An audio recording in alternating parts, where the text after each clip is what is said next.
Hello, everyone. Before we begin today, we'd like to thank our newest patron, Paula. Welcome to the team. If you want to be like Paula and get access to exclusive content like outtakes, bonus episodes, and more, head on over to patreon.com/podandprejudice. And if you're loving the show but becoming a patron just isn't an option right now, a great way to support us is to share the show with a friend. You can also follow us on social media at Pod and Prejudice. And now, enjoy this week's episode covering part 2 of episode 5 of the 1995 BBC version of Pride and Prejudice with our guest and friend of the pod, Zach Cohn.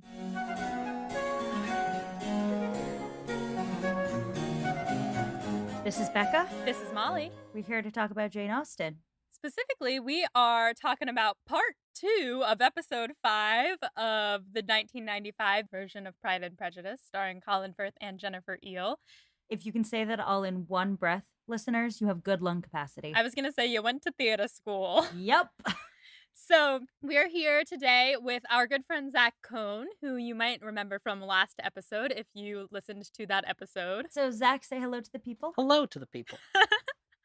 Tell the people a little bit about yourself once again. Yes, Molly, Becca, and I all went to theater school together. We had a marvelous time pretending to be other people and doing increasingly goofy things. And then we all worked in theater for a while. And we are still in the same rough geographical area and are still very good friends. And I am very happy to be back. Welcome back. Welcome back, Zachary. We are happy to have you here. Happy to be here. I mean, I'm mediocre to have you here. No, I'm kidding. Well, see if I return. No, we are thrilled. We are thrilled to have Zach here because since the beginning of this podcast, he has texted us offering advice and thoughts and knowledge about Pearls of things, wisdom. pearls of wisdom, if you will, about things that we're confused about. And we're just really excited to have you here. Absolutely. So that brings us to scene 3 of episode 5 of the 1995 version of Pride and Prejudice starring Colin Firth and Jennifer Eel. Bada boom. Bada bing, bada boom. So where we just left off was finding out that Lydia and Wickham have run off together. And Lizzie is now leaving Derbyshire with the Gardiners, and they're trying to convince her that this is probably a mistake or it's probably all going to be fine.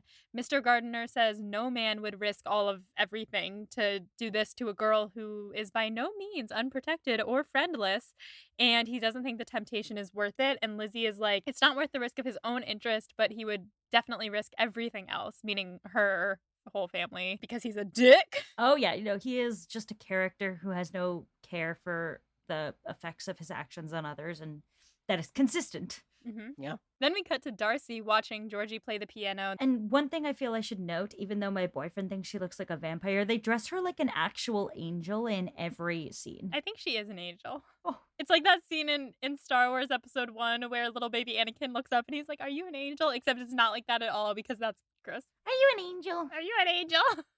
Gross. In this moment, Caroline, back in the puke dress, turns to Darcy and she's like, "You're being really quiet. I hope you're not pining after the loss of Miss Elizabeth Bennet." And this is my favorite moment of all time. He goes, "What?" It shouldn't be as funny as it is. Again, Caroline. Okay, so Caroline has no capacity to flirt, but I have to say the interactions between Darcy and Caroline are hilarious because in different ways they do not know how to human. And it comes out very funnily when they're interacting with each other. Yeah. Oh, definitely. Absolutely, especially in this moment. Yeah. So he gets up and leaves after that, and we come back to Longbourn, and the baby Gardiners are running to meet their parents who are coming home, and Lizzie gets out of the carriage and she goes straight to Jane. Jane is stressed. She is like on edge. I've never seen Jane on edge before, but she's on edge. Jane brings her up to Mrs. Bennet's room, who is in her PJs with a row of medicines next to her. This is the mood to end all moods. And she's just screaming. Just screaming the whole time. Absolutely keening. Yeah. She says that she blames the Forsters for all this. She says Lydia is not the kind of girl to do this. And when she says that, Mr. Gardiner's face is phenomenal. Everyone's face is phenomenal. They all just are like, "Have you met your daughter?" Mm-hmm. Lizzie and Jane like share a look. Mr. Gardiner kind of squints and raises his eyebrows at the same time, like, And she says that Mr. Bennet is going to fight Wickham and be killed, and then the Collinses will turn them out of their house. And Mr. Gardiner says it's going to be okay. Everything's going to be fine. He's the best. Yeah, he's an MVP of this scene in general. Like, you don't really get to know Mr. Gardner too well in the book, but the guy that got playing him here is just so likable. Yeah, I really like him. I like the Gardeners in general. Also, I didn't take down the exact quote here, but Mrs. Bennet describing her physical ailments since Lydia left is sublime, both in terms of line reading and just a general dramatic mood. Oh, yeah.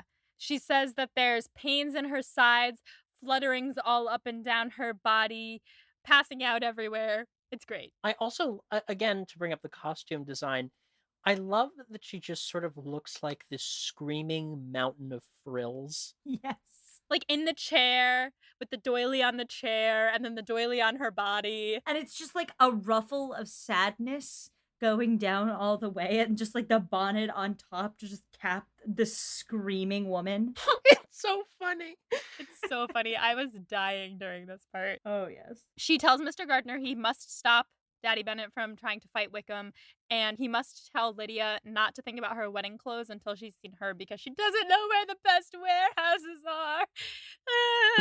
Literally, my notes say, Miss Bennet, you fool. She's a fool. A fool. Then we cut to Darcy in a carriage going towards London, and I was so excited when this happened because they are switching back and forth so that we get to see it happening in real time. So we know who's doing the thing and who found her and who's paying the debts and all of that. We know from the get-go because we see him going and we're like, oh, he wasn't running away from Lizzie. I also will say this, Darcy looks constipated for this entire sequence. No, I don't like it. There's a fine line between righteous indignation and constipation. It's true. And sometimes that line doesn't exist. There's a fine, fine line between indignation and constipation. I don't think that's making it to Broadway anytime soon, I'm afraid. Sadly not. But maybe once quarantine is over, we can... That's what he meant, yes. Oh, yeah. Yeah.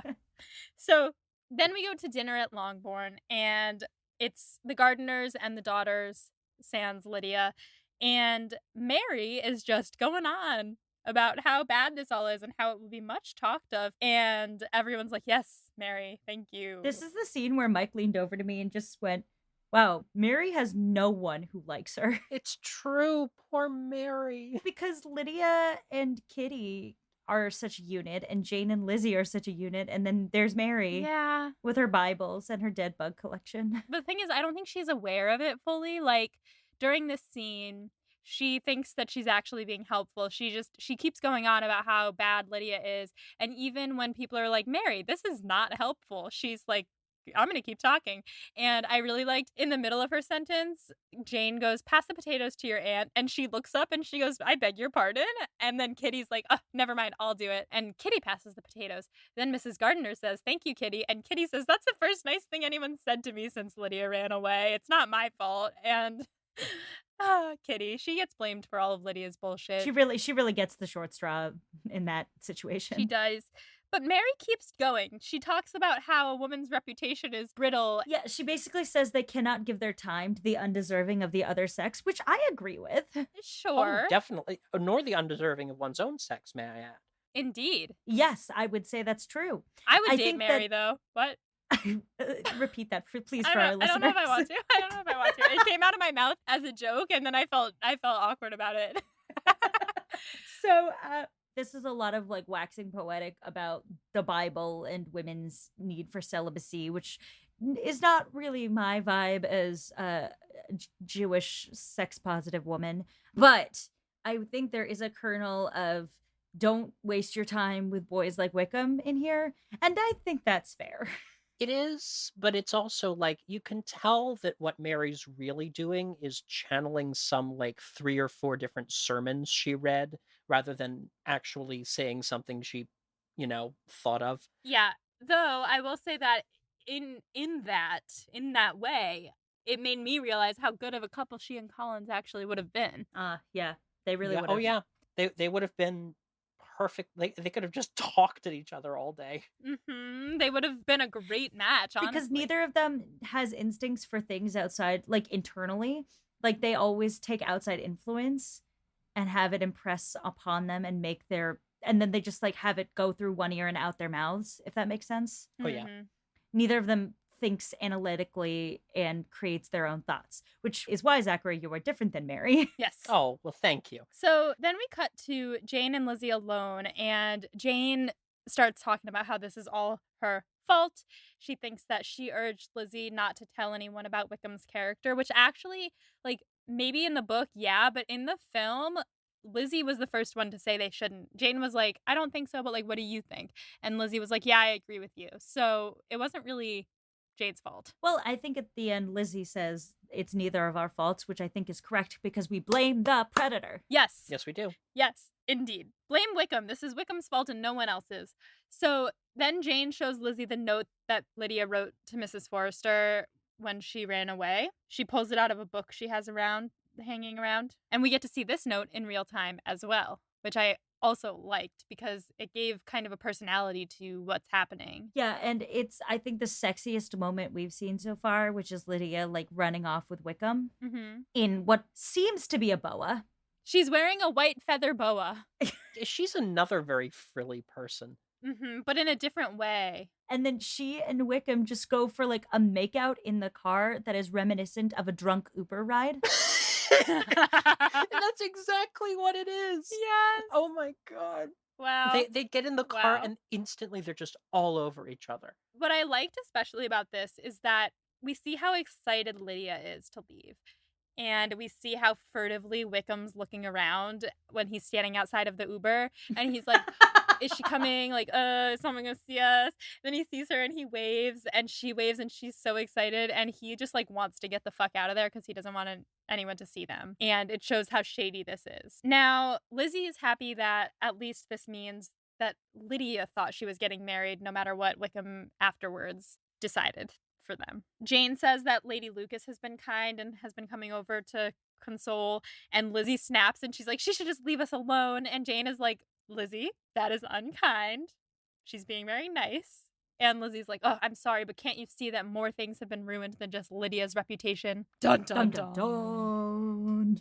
Which now brings us to my next study question, which is about the tension build here. In the book, you get this slice of the book where the tension is building and layering, and you do not know what's going to happen to Lydia Bennet, and by proxy, all the other Bennet girls.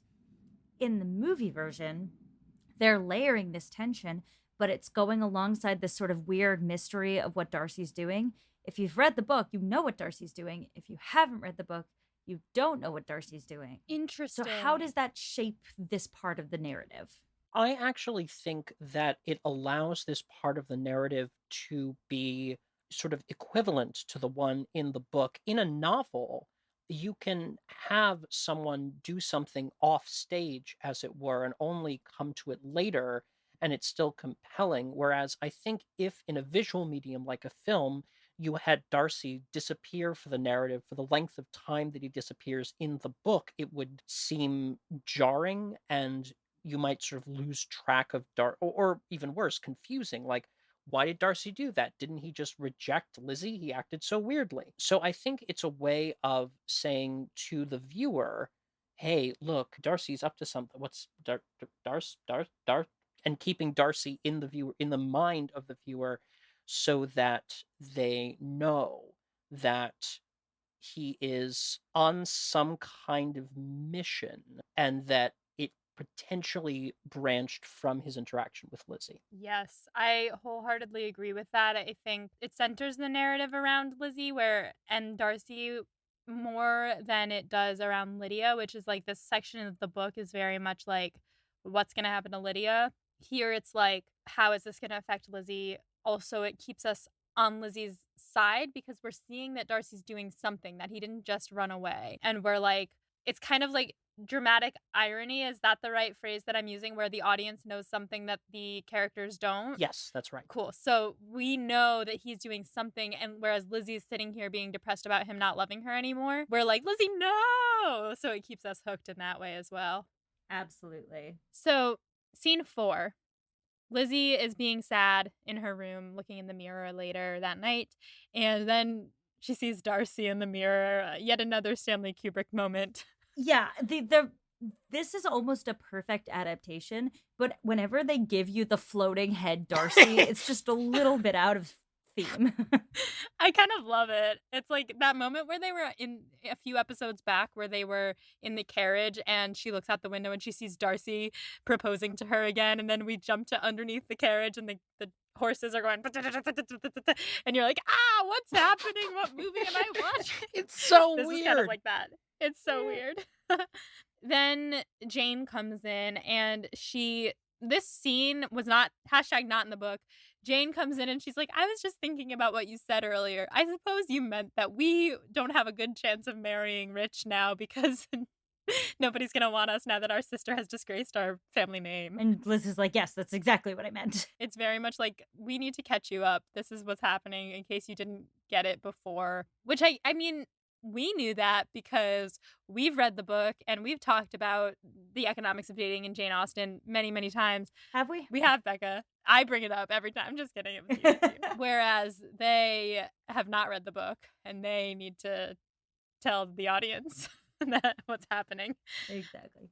Lizzie says that she thinks their chances were always pretty bad because they've always been a mess, but now they're non-existent. She says, Darcy made it very clear to me. And I was like, girl, where are you getting that from? Like, he didn't, I don't know. I feel like she's making this up in her head because she's self-conscious and I want her to be a little bit more self-confident. Well, I mean, to be fair, we've all made up things going really wrong in our head when we like someone. True. So it's like a mood. Yeah. But I wrote down here, babe, he always looks constipated. You're not special. Oh, God. Ew. Then Lizzie tells Jane that she told Darcy and that he was very kind, and I noted that she said he was gentlemanlike. I noticed that as well. Yeah! Oh, I just punched my wall. Had you behaved in a more gentlemanlike manner? Right. Because that's the phrase that he had ringing in his ears. Mm-hmm. What a successful boy. Okay. Growth. But he made it clear that he wanted nothing more than to be out of her sight and that he won't be renewing his addresses and Bingley won't be renewing his to Jane either. And Jane's like, well, I never expected that, but you surely didn't want Darcy to renew his addresses, right? And Lizzie's like, no. No. Gross. Yeah. And then we cut to Darcy walking through London. Which, does he just chug a beer in the middle of the street? Yes. Yes, he does. Why does he do that? I mean, he needed fuel to get through the mission that he's on. It was kind of nice. It like showed, I don't know if this was common for wealthy people walking among London, but to have people waiting on you while you're in the street, I kind of liked that as like a nod to the culture of the time, potentially. I'm not sure about that, Zach. I don't know a lot about this period of London history, but I would imagine there were a lot of different services being offered by people who were just on the street and would accost any rich looking person who might need that service. I know, for example, that at night there were workers called link boys who held lit torches and would guide people to their houses in the dark because, of course, public street lighting wasn't a thing. So, Wow. yeah. So I'm sure it's something along those lines where these are just people who are generally available to provide certain services to whoever needs them. That's awesome. That is incredible. Wait, did you call them lit boys? Link, Link. Link boys. I'm not sure what the okay. etymology of that is, but that's the name for them. Well, the name of the people carrying the beers is the lit boys. The lit. Lit. Yes, it is. Indeed. So then we cut back to Longbourn, and Kitty is playing that game in the yard, you know, where you have like a cup on a stick and then the ball hanging from a string and you like have to catch the ball in the cup. She's playing that. And then she sees a carriage approaching and it's Mr. Collins and she just straight up runs away, which is incredible. That's such a flex. She like goes, I wouldn't sit with him for anything. And she just sprints off in the other direction. Now, I wanted to note this moment in the book was a letter. He did not come there in the book. This is an excuse to put David Bamber, I think is his name, who plays Mr. Collins, back in the narrative because his performance is so deliciously disgusting. Oh, it's spot on. I mean, it was said before, I'll say it again, the human manifestation of sweat. Yes. Yeah, I wrote, my notes say, what a greasy boy. A greasy boy. He is a greasy boy. So he comes inside and he's sitting with Jane, Lizzie, and Mary. And he says that he was hoping to talk to their parents and they were like, well, this is what you get. And Mary says, it is said that a friend in need is a friend indeed. And he just kind of like smiles awkwardly at her. And I really liked that moment because she is just so thirsty for him. There's an unwritten Jane Austen novel about the hidden longing between Collins and Mary. Oh, there's definitely fan fiction about that. And if there's not, then I need some of our listeners to write some. Yes, this is an open request, guys. We will hate read this for you. The driest, most intellectual sex imaginable. But like the least intellectual sex. Because Yeah. the thing is, they're both like very academic, but neither is intelligent. Right. Sorry, when I said intellectual, what I really, I guess, meant was priggish. Yes. Absolutely. They're like, they have a Bible in each hand and they like prayed on themselves before they went to do it. And then afterwards they're like, And all then right. somehow it's still floppy and gross. Yeah. Oh, God. Ew, I really hated that. So he starts talking about how bad their situation is and how much he pities them. He says the death of their sister would have been better. And at this, I died. Lizzie and Jane both look shocked and Mary nods. Like, yeah. I actually got a screenshot of that moment. Oh, phenomenal. I'll post that on our Instagram for our listeners. But their faces during all of this is really, really good. Mary is just so serenely listening to him and like thinking that he's the best thing since sliced bread, which may not have even existed at this point. It did not. And nice. And then Lizzie and Jane are like upset. Jane is holding Lizzie back. Oh, yeah, she is. He says that Lydia is very bad.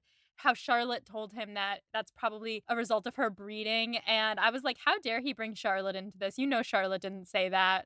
Yeah, no, Charlotte definitely was like, yes, whatever you say, babe. Mhm. Just not really paying attention. At one point, Kitty peeks in through the window from behind Mary's shoulder, like to see if he's still there. An incredible moment. Again, I was watching this Mike and he just goes, fucking Kitty, like as soon as she popped into the frame. I love her. I think she might be my favorite Bennett sister. Kitty? What? I don't know. I really like her in this movie. That is such a hot take. I can't know. even That handle is a it. scalding take. Listen, I think that this Kitty has been unfairly treated. And yes, she's not my favorite Bennett sister. That was an exaggeration. But Lydia is annoying. Mary kind of sucks. Jane is... Well, Jane's Jane and Lizzie's Lizzie. So, like, they're like, I'm going to count them separately. Okay, that is fair. Of the three younger Bennett sisters, Kitty being your favorite is fair. Thank you. Yeah, yeah. Oh, I also noted that Mary's bangs are bad, and that was a nod to the costume person. This is more evidence that she was meant to live in Williamsburg as an introvert in the 21st century because she has those damn Amelie bangs that are everywhere in Brooklyn. Mm-hmm. But hers are like kind of lightly curled. They're not, it's like you can tell that everyone else put effort into their bang curls because that's like the style at this time. And Mary's are kind of just like saggy and they kind of match Collins's greasy hair, you know? Collins' hair is there's something very 2009 about it. Yes, he could be in like Green Day or something. It's like coming forward. No, he and it's could like not. Mr. Collins could not be in Green Day. Listeners, I'm hiding my face behind He my could hands. watch a Green Day concert. Yes, he's a wannabe Green Day fan. He doesn't even listen to Green Day, but he's like, ooh, I want my hair to do that. And he tried to like push it forward in that way, but it just ended up being stringy and straggly and not good. I mean, is that fair? I still don't think Collins, like, if anything, Collins would be a Christian rock fan, but... Oh my God. Switchfoot. Oh, yeah. I went to a Switchfoot concert once. Fun fact. Did they dare you to move? They dared me to move. I don't want to pay for that song, so we won't go any further. Okay. All right, listeners, I'm not a Green Day person, so I might be totally mistaken in all of that, and let's trust Becca and Zachary on this one. But his hair is not good.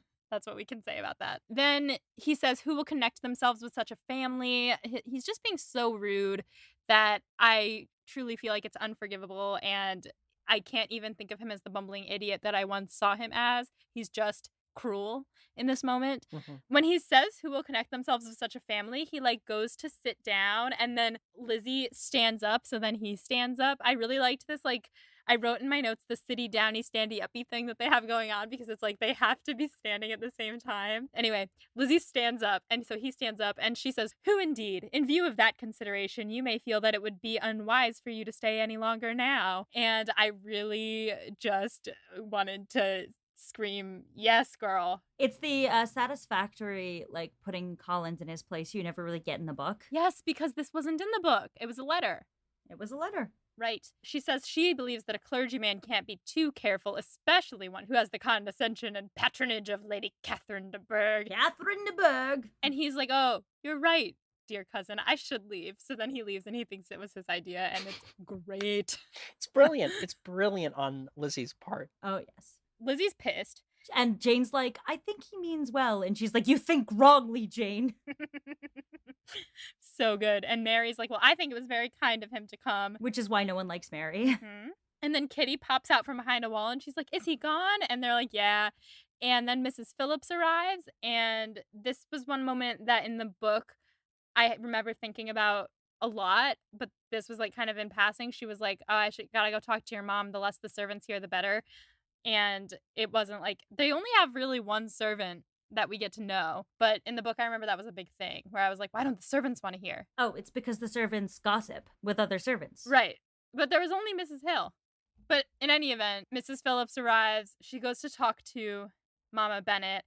And this is when Mrs. Phillips tells Mrs. Bennett that Wickham has debts and also that he's slept with everyone's daughter in town. And this moment was brilliantly done because in the book it was everyone's wives. But they were like, no, we're going to drive home the fact that he's a pedophile. Yeah, they're not pulling punches with the whole sexual predator thing. No. I also love the dynamic between Mrs. Bennett and Mrs. Phillips. I was in a park on Long Island a few days ago, and there were these two older ladies who were having a very animated conversation as they were playing Mahjong.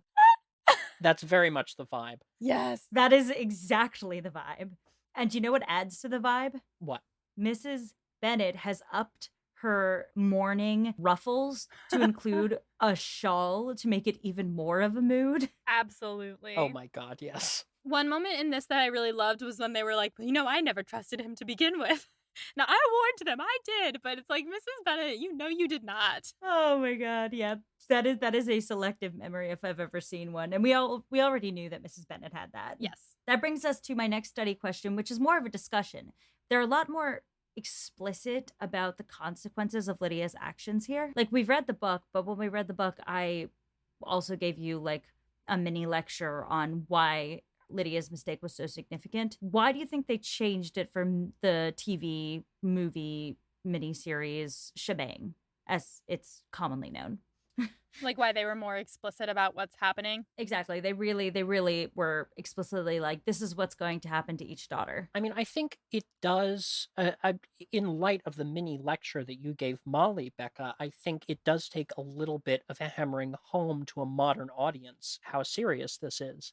Because, you know, we hear stories and, well, maybe not know people, but elopements do happen in our time. They occur, but they're not something that can ruin the fortunes of an entire family. And I think the makers of the film knew that they had to get that part of it across. Yeah, because if it's not super clear, like to me, when I first read the book, how it wasn't super clear, I was like, I don't see why this is a big deal. Then the stakes of the whole thing are just like really low. You guys hit the nail on the head. I think it's that in Austen's time, the stakes of the situation were self-evident to the audience that she was catering to. But for us, as readers of Pride and Prejudice, no matter how universal the themes are, the gravity of her behavior and Wickham's disgusting nature is not as severe as it would be in that time period. So we need to be able to, as an audience, understand what's at stake. And I think that's part of why they play up the predatoriness of Wickham as well, because, I mean, it's certainly an issue in the Austen, but the main issue is Lydia, is Lydia's being reckless. Whereas in this, we get a little more of a sense of it's also a problem of this incredibly loathsome man who is taking advantage of someone, and that reads to a modern audience. Yeah, it's definitely more relatable for us to hate someone because they are a pedophile than hating them because they're poor. Yeah, I said it before and I'll say it again. The part of Pride and Prejudice that aged the poorest is the treatment of Lydia, because as we're all modern day feminists, we don't approve of blaming a 15-year-old girl for making a few mistakes and getting targeted by a 30-year-old guy and having her whole life ruined. That like doesn't compute with how we think like, oh, she got her just desserts. So like this plays more like Wickham is the absolute worst than Lydia is the absolute worst. I think that I got a bit of a wake-up call of my treatment of Lydia in having read the book in this next scene, which is a great segue because we jump to Lydia and Wickham in London.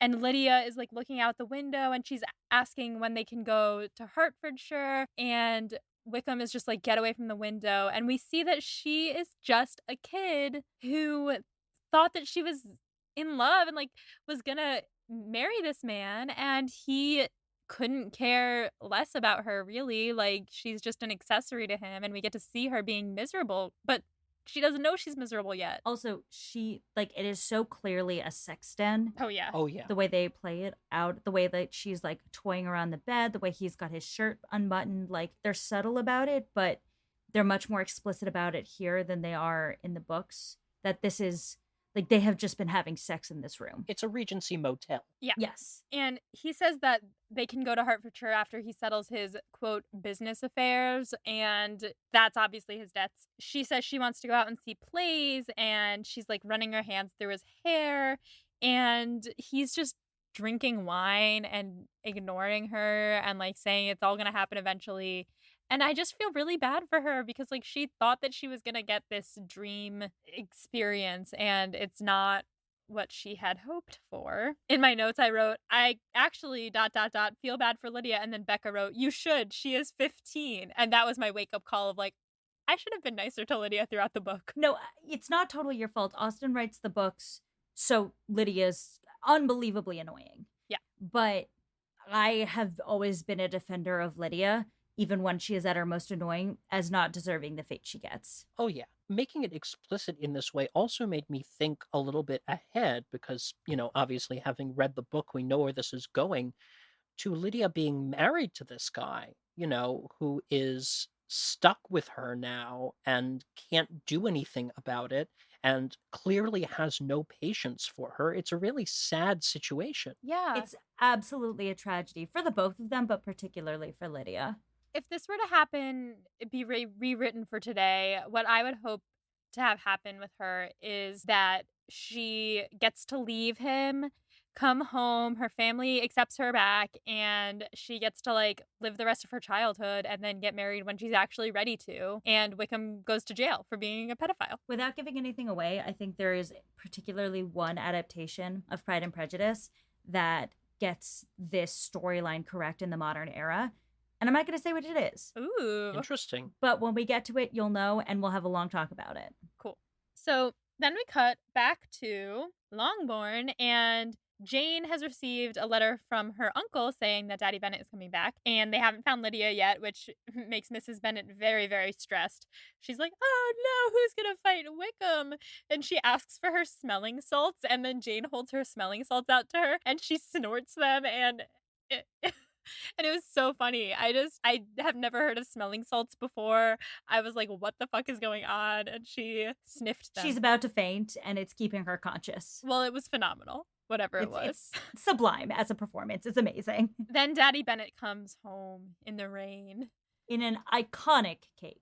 Yes. Oh, yeah. Velvet at the top. Iconique. He's very sad, and it's raining. Then we cut back. There's a lot of cuts in this episode. It's like boom, boom. Again, because we're running parallel to that Darcy plot. Yeah, so we cut back to Darcy, and he's in London, and he pays this girl on the street. This is what you were talking about earlier, Zach. He pays this girl on the street for information, I guess, and she points him in the right direction of where he's trying to go. And I know what he was asking her, but the audience doesn't know. But he goes and he knocks on a door, and then the door opens, and it's Mrs. Young, and she just looks so caught in the act. She's like, she just knows. Which means you've done something wrong. If you open a door and you're like, oh shit. yes. Yeah. Then we cut back to the Bennet girls sitting together, and Lizzie is going to go get some food for her dad, and Jane is going to go get tea for her mom. But then Daddy Bennet comes out of his office, and he says that he blames himself for all of this. Lizzie says he's being too severe on himself, and he says, for once in my life, let me feel how much I am to blame. And this part is a little heartbreaking, I think. It really speaks to Daddy Bennet understanding his own shortcomings. It does. And then immediately, though, he does say, I don't think I'm going to be sad for too long. I'm going to get over it. So still peak Daddy Bennet. Kitty says that Lydia always wanted to go to London, and he says that she's going to be happy there, and she'll be there for quite some time.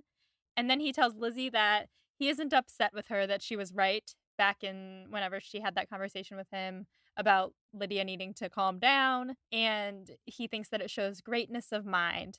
And then Jane gets up to go bring tea to her mom, and he starts making fun of Mrs. Bennet, saying that next, like, he should put on his nightcap and sit in his library and wail about everything. Or maybe he'll save it for when Kitty runs away. And Kitty's like, well, I'm not going to run away. If I go to Brighton, I'll be much better behaved than Lydia. And then we get Daddy Bennet raining down, You will never go to Brighton. you will not leave this house for 10 years. If you're good for the 10 years, I'll take you to review at the end. Again, poor Kitty, suffering for the mistakes of her sister. Yeah.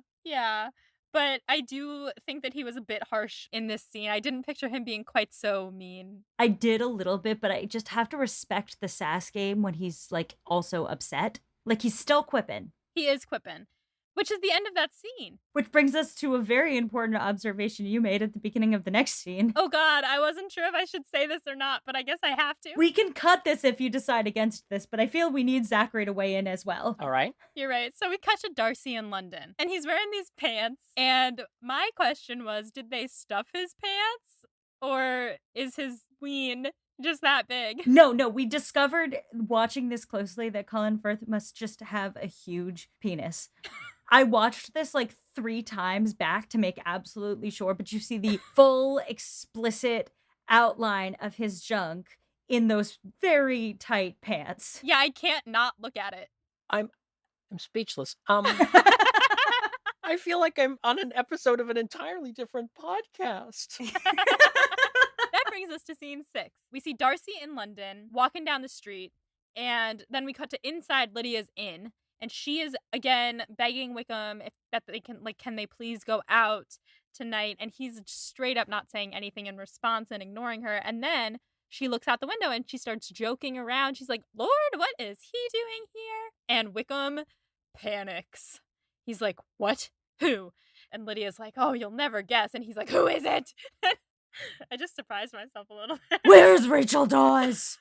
What? That's from Batman. Oh, It's from the Dark Knight. sorry, I'm a little loopy right now. Whew. I'm slowly melting like a popsicle here, so I'm with you. And she goes, it's Mr. Darcy.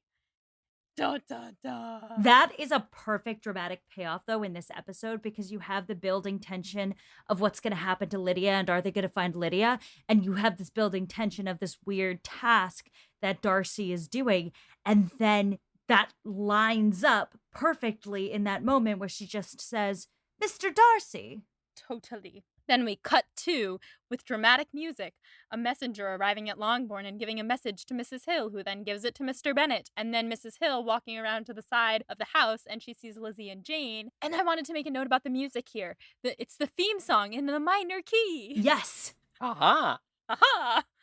And Mrs. Hill tells Lizzie and Jane that an express came from Mr. Bennet from Mr. Gardiner, and Lizzie and Jane just drop their baskets of flowers and sprint out to the garden. They go, they find Daddy Bennet, and they're panting, and Lizzie gets there, and she, like, stumbles over her lines because she's out of breath, and she's like, what news came from Mr. Gardiner? And she, like, can't say it. And then Jane runs up next to her, and he gives them the letter and asks Lizzie to read it aloud. So we get the letter. We get Lizzie reading the letter really fast, which I thought was great. And she's like, oh, he's found them. And Jane goes, oh, it's as I always hoped. They are married. And Lizzie goes, they are not married. And Jane's face just falls, which was beautiful. Yes. So the letter says they're not married, but if Mr. Bennet agrees to the sum of money that Mr. Gardiner has made Wickham agree to, then they will be married. And Lizzie's surprised that it's only £100 per annum. And Mr. Bennet is like, yeah, read on. And I really liked this. It was a theme throughout the scene. Every time Lizzie read a sentence and then looked up expectantly, he was like, read on, read on, read on, read on. He was great in this scene. Oh, yeah, absolutely. The one thing I would say is that he's wearing this straw hat, and I find it extremely distracting for the entire scene. Oh, yeah, the straw hat's fun. It's jaunty. Yeah, I liked it. It is, but this isn't a jaunty scene. It's kind of a nice, it's a nice juxtaposition there with the jaunty hat and the nice setting, but the confusion of what's happening. And the second part of the letter says that there might be even some money left over after they're married to give to Lydia. And Lizzie is like, that's not possible with all those debts. And he's like, read on, read on. And Jane says that she thinks that he must actually be in love with her. Wickham must be in love with Lydia. And Daddy Bennett, I loved this part, said, think that if you will, if it makes you feel better. And Jane, like, smiles very contentedly, like, okay, I will continue to think that.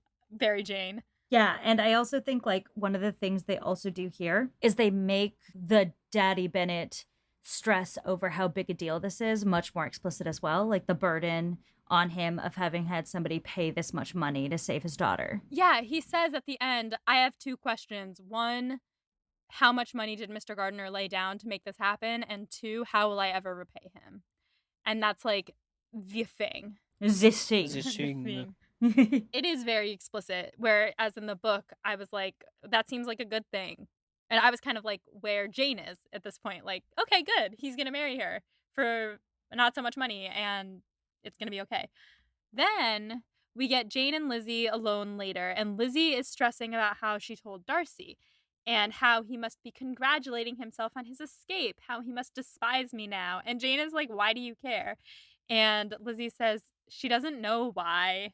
But okay, Lizzie. At this point in time, Mike just goes, search your feelings. Because again, we've been watching a lot of Star Wars. Of course. Yeah. Well, I saw that note and I was like, this entire episode, I was getting really big Alec Guinness as Obi-Wan Kenobi vibes from Daddy Bennett. I could see that. The sort of grave fallen master. Mm-hmm.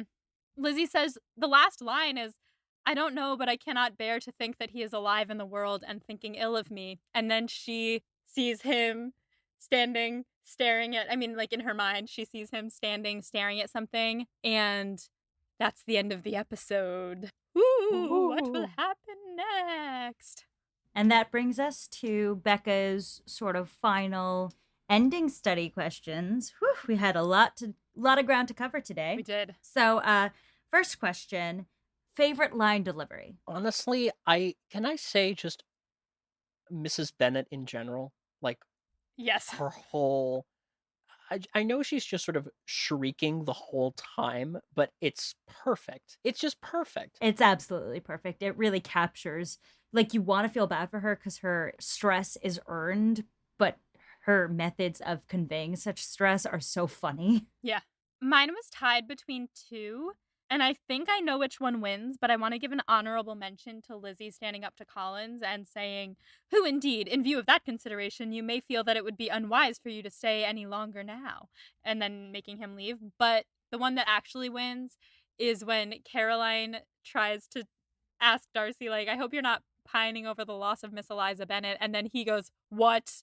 Because it's so, like, short and so much frustration and exasperation and just, like, overall doneness with Caroline's shit comes out in that one moment, and I loved it. Awesome. My favorite is actually Lydia as she sees Mr. Darcy out the window and says, Mr. Darcy. Yes. That line delivery, because it ties together the whole episode and the tension of the episode so perfectly. Oh, it's brilliant. So good. All right.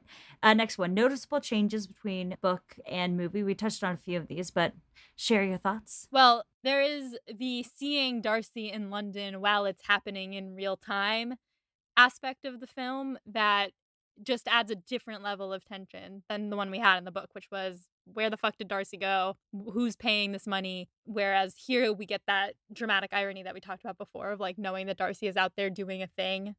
And while we're at Longbourn, they don't know what's happening yet. Yeah. I mean, the most notable one to me was, aside from the whole Darcy parallel thing, was the one I mentioned before about leaving out the sort of hints in the scene with Darcy and Lizzie at the inn that he might be tempted to do something about it or was genuinely sympathetic. You know, it really sets up that Lizzie feels that it's completely over, that there's nothing that can be done to salvage her relationship with Darcy at this point. And I think that leads very satisfyingly into the high when she realizes what he is actually doing. Absolutely. Yeah. I echo both of the things you just said. And I would add on to that my own comical one, which was Collins coming in person Oh, yeah. to bring his good tidings Yeah, smugly to them. grody. Yes. And just also because that performance is so good. It's so bad, but Yeah. it's so good. It's so bad. It's so good. Favorite and least favorite parts of the episode? My least favorite part of the episode was that last scene with Lydia and Wickham, not because it was badly done, but because it was so deeply unpleasant and wrenching to watch. You see Wickham sloshing wine into his mouth, looking grim. You see Lydia's hope waning as she realizes the situation she's in. It's horrible. I agree. And my favorite part of the episode was, I gotta say, Mrs. Bennet again. Just there is something so wonderfully compelling about this screaming, beruffled woman panicking about all the wrong things. Yes, completely. I think my least favorite part is the Collins thing because I was so angry at him the whole time. Just, I know that he's a great performer and that's all great and good and how funny, but how fucking gross can a human be? But also, it gave some really great moments like Kitty peeking in through the window, Oh, yeah. Lizzie standing up to him. All good things. He, bad. Him, no good, no good.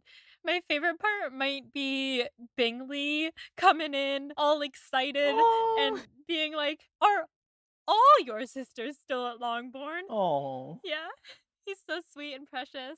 Also, after Lizzie sings and everyone's clapping, he turns and he goes, truly remarkable, or something like that. And it's adorable. I love him so much. Such an injection of sunshine into an otherwise kind of dark episode. I think my least favorite part for me is the continued use of the Stanley Kubrick moments where people just float in voice-wise or head-wise for a second. Yeah. It just feels out of touch with the rest of the style that were otherwise totally enclosed in. And my favorite thing in this episode is actually Zach's least favorite. I think that the Lydia and Wickham scenes in the hotel in London or the inn in London are very, very smart in this adaptation because I've been on a rampage for years trying to defend Lydia in this book because even though she's annoying, she doesn't really deserve her fate. And I think you really get a sense of the actual hardship she will go through. And it really, I think, humanizes her more than the books do. So in my own way, even though they're hard to watch, those are my favorite parts of this episode. Yeah, and those are like also a nice notable addition. Absolutely. And then last category, who wins the episode? I mean, the obvious answer for me is Darcy, just because of his decisiveness and, the fact that he instantly springs into action, finds out where Wickham is, and resolves the situation over the course of the episode. This is true. This is a logical answer.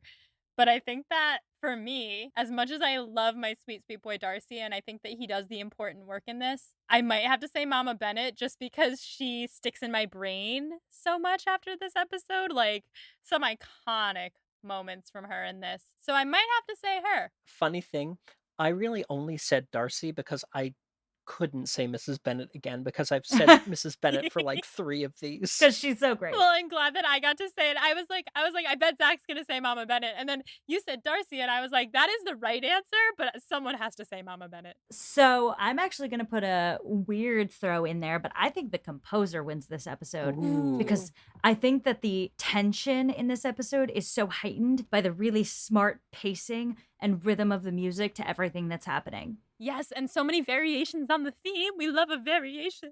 We love a variation. We do. So I'm going to give it to all 3 of the people that we mentioned. They're all great. They are. And Georgiana.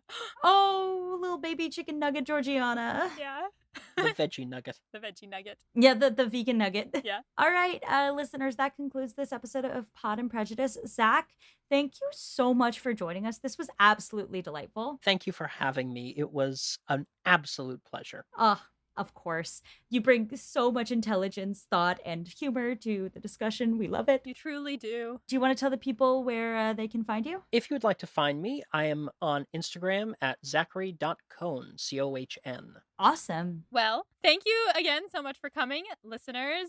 That is the end of this episode of Pod and Prejudice. Until next time, stay proper. And find yourself a not Wickham. And not Wickham. Pride and Prejudice is edited by Molly Burdick and audio produced by Graham Cook. Our beautiful show art is designed by Torrance Brown. To learn more about our show and our team, you can check out our website at podandprejudice.com. To keep up with the show, you can follow us on Twitter, Instagram, and Facebook at Pod and Prejudice. If you like what you hear, check out our Patreon at patreon.com/podandprejudice to see how you can support us, or just drop us a rating and review wherever you listen to podcasts. Thanks for listening.